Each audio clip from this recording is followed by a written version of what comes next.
السلام عليكم ورحمة الله وبركاته. ازيكم حبايبي؟ عاملين ايه؟ يا رب تكونوا دايما بخير وكل سنة وانتم طيبين. خلاص بقى للأسف رمضان ماشي. والعيد داخل علينا خلاص، ما فاضلش عليه ايام. انا طبعا الفيديو ده للأسف مصوره بقى لي كام يوم، بس ما نزلتهوش. ما اعرفش، الواحد بيصور بس مش بينزل على طول. بس يلا بقى نشجع بعض كده.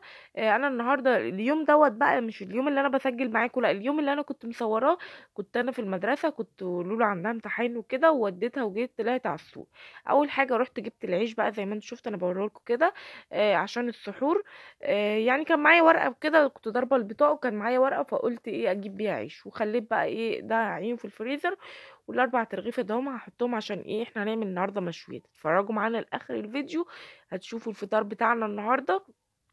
واول حاجه بقى زي ما قلت لكم رحت السوق. جبت ورق العنب ده، ورق العنب الايام دي ب 80 جنيه. بس بدأ يعني ايه، في واحده انا بجيب منها عشان كنت بجيب من ناس كتير، وطلع في الاخر ما بيطلعش، بيطلع ورق توت، ورق ما اعرفش فراوله، طعمه ما كانش ليه علاقه بورق العنب. وجبت معاه الخضرة برضو، بيبيع الستة ب5، جبت 3 ب2.5. والليمون اللي مش عايز ينزل، ليمون ثابت على 75 جنيه، ليه معرفش، من أول الشتا وهو رفع ومش عايز ينزل. والخيار برضو، الخيار ب20 جنيه، رفع برضو، بيقولك قل عشان العيد، معرفش ايه مناسبة العيد الخيار معرفش. وجبت برضو، انا بحب اما اروح اجيب حاجة الاسبوع بحب اجيب حاجة، يعني ايه بجيب كنافة وقطايف وجلاش، عشان ايه مشوار بالمرة ما اروحش السوق تاني. الكنافة ب32 جبت نص، وجبت لفة الجلاش ب16، وجبت القطايف بيبيعها ب40. بس طبعا لازم يلفها لك، بتبقى لسه طالعه، بس هنعمل ايه مش هينفع، هو كده كده مش هيهوها لك، لازم اول بيطلعها عشان بيبقى زحمه وكده، فبيطلعها بيروح ايه رصها لك، مش مشكله. بنجيبها بقى كده، واول ما بنجيب القطايف حاولوا ايه، يعني ما تخلوهاش كتير عشان لو خليتوها كتير مش هتقفل منكم. فانا حتى حطيتها على جنب، اديتها لنا عشان لنا ايه تحشيها لي. حتى لو انتوا مش هتعملوها في نفس اليوم، احشوها وحطوها في الفريزر في علبة محكمة كده، وطلعوها على القلية على طول. وجبت رز بسمتي عشان ان شاء الله النهارده زي ما قلت لكم هعمل معاكم ايه مشويات. اهو جبت نص رز بسمتي، وجبت نشا عشان هنعمل تومية كمان. وجبت بقى بالمره اللي هي سما دي، شوكولاته سما، قلت عشان نعمل بدوفور، هنعمل بدوفور برضو هنزله لكم، احنا للاسف متاخرين. وعملته على فكره، بس هنزل لكم الفيديو بتاعه. وجبت الشوكولاته دي عشان نزينه بيها، وجبت كاكاو برضو عشان نعمل جزء بالشوكولاته وجزء بالابيض. وجبت كمان سجق بقى كمان وكبده، قلت عشان في يوم نعمل كبده وسجق. بكام الكبده؟ الكبده ب170، والسجق بكام؟ ب250. اهو. بس يعني هما للاسف ما بقاش مخصوص قوي، يعني دايما يقولك ده المخصوص، بس ما بقاش طعمه نفسه، ما بقاش زي الاول، كل حاجه اتغشت. والخيار زي ما قلت لكم ب20 عشان خاطر العيد داخل، معرفش ايه يعني، هو جه الاسبوع اللي فات كان ب12، رجع رفعوه تاني بيقولوا عشان خاطر العيد. انا اللي اعرفه يعني هو البصل، الحاجات دي اللي ليها علاقة عشان الرنجة، لكن الخيار مش عارفة. وجبت بقى كمان دي لحمة، لحمة مفرومة اسمها كفتة الحاتي، يعني بيبيعوها، انا بجيب من على صفحة على النت. دي كفتتها حلوة، بس معرفش دي بقى قلت اجربها المرة دي. قال لي الكيلو ب160. وكده كمان جبت ربع بصراحة، قلت اجربه عشان لو مش حلو خلاص يبقى ما خسرناش كتير. وبعد كده بقى جبت كمان رز الابيض ده اللي هو الرز البلدي بتاعنا، ب26 جنيه. وجبت الوراك بقى، قلت عشان دي اللي هنشويها. زي ما انتوا شفتوا كده. والوراك اللي مش عايز ينزل على فكرة برضو ب113 من اول رمضان، وكل ما اروح الاقيهم ب113، مش عايزة تنزل. كل اللي علق على سعر خلاص مش عايز ينزله. والبانيه ب230 جنيه. كله يقولك لا هي كده هي ما بتنزلش، مع ان احنا كنا دايما اول اسبوع في رمضان الحاجه تبقى رافعه وبعد كده تنزل، يقولك لا هو اسعارها كده، مفيش حاجه عايزه تنزل. هنبدا بقى زي ما انتوا شفتوا بقى، بعد ما خلصنا المشتريات بتاعتنا قلنا بقى نطلع السلطه على جنب. طلعنا شويه طبعا زي ما قلت لكم انا جبت كزبره، 2 كزبره وحزمه شبت، انا بحب المحشي كده. شوية خضرة كده وكم خيارة عشان خاطر هنعمل سلطة. ونبدأ بقى معاكم تتبيلة الفراخ. عندي اهي بصلة زي ما انتوا شفتوا قطعناه، وعندي طماطم وعندي فلفل. وهنحط بقى عندي توابل فراخ، هنحط معلقة توابل فراخ وشوية كركم وشوية فلفل اسمر وشوية كمون، وحطي روزماري، عندي روزماري برضو حطيت، وزعتر حطيت برضو، وحطيت شوية توم بودرة وكم فص حبهان، بس طلعت اللي جواه كده وفصصته وحطيته عليه. حطي بقى كل التوابل اللي عندك، الفراخ المشويه عامه بتحب التوابل. وزي ما قلت لكم فلفل اسمر وشويه كمون كده، واهم حاجه الملح برضو، حاولي تظبطي ملحه اهو. وعندي بقى كمان حطيت معلقتين زبادي، طبعا الزبادي عندنا كده كده في البيت عاملينها عشان السحور وكده، ومعلقتين خل ومعلقتين زيت، وكل ده اضربيه بقى مع بعضه. وايه تعالي بقى ونص ليمونه صحيح عشان خاطر ايه برضو يعني الانسجه بتاعه الفراخ كده وعامه الزبادي برضو بتخلي التتبيله تتشرب بسرعه للفراخ. وعندي برضو معلقتين صلصه كده بس ما حطيتهمش معاكم، وجيت اضربهم في الخلاط، حطيت معلقه صلصه كده. واضرب بقى الخليط ده كله مع بعض، وتعالى هات الوراك بقى. طبعا انا غسلتها، انا زي ما انتم شفتوا انا فضيتها معاكم كده بعد ما خلصت المشتريات. رحت حطها بقى ايه، حطها في الطبق، ورحت واخداها على الحوض غسلتها كويس كده، ورحت نقعها شويه. نقعي بقى، احط شويه سكر مع ملح مع، لو في بقى للاسف مفيش برتقان يعني ممكن تحطي نص ليمونه برضو. كل دوت نقعيه مع بعض، والفراخ عشان خاطر ايه تبقى حلوه كده ولا مفيهاش زفاره، ما تحطوش خل، الخل بيثبت الزفاره.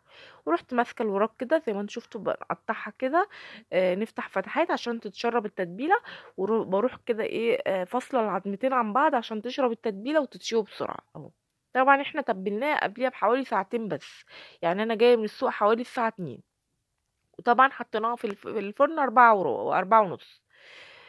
فطبعا على ما صورنا انا جيت لا 1:30 كده، على ما صورت معاكم المشتريات وغسلت الفراخ وكده فيها على 2 ورحت ضربه بقى كده الخليط، ورحت نازله بقى ايه على الفراخ زي ما انتم شفتوا كده. وهنعمل مع بعض كمان التوميه، وهنعمل رز بسمتي، خليكم معانا لاخر الفيديو اهو. زي ما انتم شفتوا بقى كده، نزلت بقى حطيت الخليط كله اللي انا ضربته مع بعضه في قلب الفراخ، وفي قلب الاخرام اللي انا عملتها دي حطيت برضو ايه الحشو في قلبها. وهبدأ بقى اصبع الكفتة عشان احطها في التلاجة عشان تمسك برضو كده على ما اجي اشويها اهو. زي ما انتوا شفتوا بقى كده، زي ما بقول لكم انا جبت ربع كيلو بس ما كترتش عشان اجربها، وطلعت عادية يعني شغالة مش وحشة ولا زي التانية كانت احلى. التانية طبعا انا بجيب النص ب110، بس للاسف عشان رمضان بيقولك ما بننزلش قوي الكفتة، مع ان المفروض الناس بتستخدمها في رمضان يعني. وبعد كده بقى ايه رحت حطها في التلاجة عشان خاطر ايه على ما نيجي نشوي. وزي ما انت شفت بقى هنبدأ نعمل مع بعض التومية. عايزين نشوف الحاجات، انا كان عندي طحينة في الفريزر في التلاجة برضو يعني الحاجات اللي نحاول نخلص منها برضو. لو طحينة نبدأ بالطحينة عشان بيبقى لسه في وقت بقى قرب ما بنيجي نعمل الفطار، هنشوي الفراخ هنعمل الرز البسمتي، يبقى ايه ما نكببش كل حاجة على الفطار. وزي ما انت شفت بقى جبت معلقتين نشا كده ورحت ضرباهم مع نص كوبايه ميه. واهم حاجه برضو ما تضربهمش، ما تشغليش النار الا لما تدوبي النشا مع الميه، عشان خاطر لو دوبتيها الاول يعني على النار هتكلكع معاكي. دوبيها الاول على بارد كده، وروحي واخداها على النار بقى ايه اضربيهم مع بعض. وزي ما انت شفتوا كده نزلت بالمعلقه، فضلت بقى ايه وراها عشان ما تكلكعش مننا برضو. ونزلت انزلي بنص كوبايه زيت كده، وعندنا برضو معلقتين زبادي وكيسين انا ما عنديش مايونيز سايب، فحطيت كيسين مايونيز يعني. وانزلي برضو بمعلقه خل ونص ليمونه، وممكن تحط شويه لبن كمان وشويه ملح وفصين توم. وكل دوت بقى ايه اهم حاجه تفرمي التوم الاول طبعا، وكل ده تضربيه مع بعضه كده في الكبه، وكلي بقى التوميه.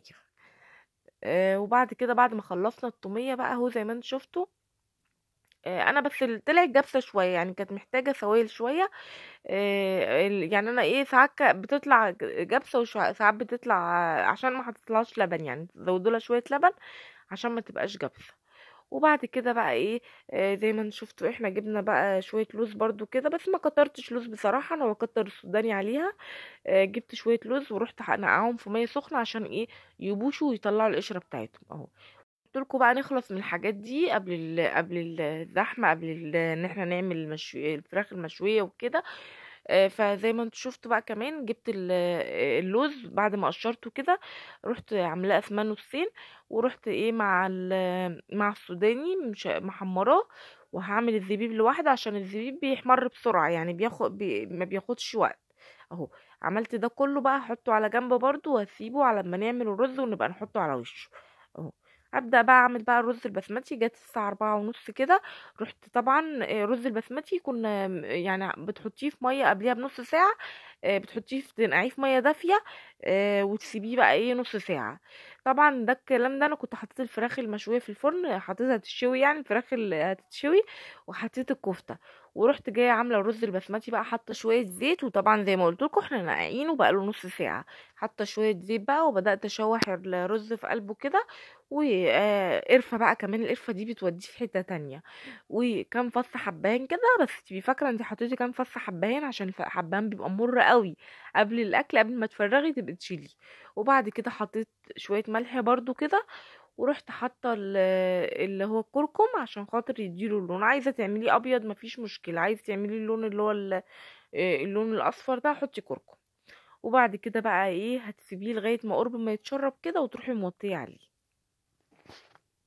النهارده بقى طبعا احنا بعد ما صورنا لكم في المطبخ وصورنا لكم شويه المشتريات اللي احنا اشتريناها، ده اخر حاجه بقى في الفطار. طبعا النهارده بيفكرنا بايام 7 و8 الشهور، يعني الجو كان حر موت. النهارده عملت تانج اهو، تانج بالمانجا. وعملت بلح بلبن، ده برضو المشروب الاساسي بتاعنا، يعني انا بحس البلح بلبن ده حاجه برضو يعني حاجه اساسيه. وعملنا ايه بقى، ده معرفش بابا انا لسه جاي من الشغل وجايبه، بس تقريبا بيقولوا صوبيا، بس انا مش يعني انا كنت في المطبخ مش عارفه ده ايه. هدوق برضو واقول لكم في بقيه الفيديو ده عباره عن ايه. هنصب بقى العصاير الاول، وبعد كده نجيب لكم نجيب الفطار معاكم.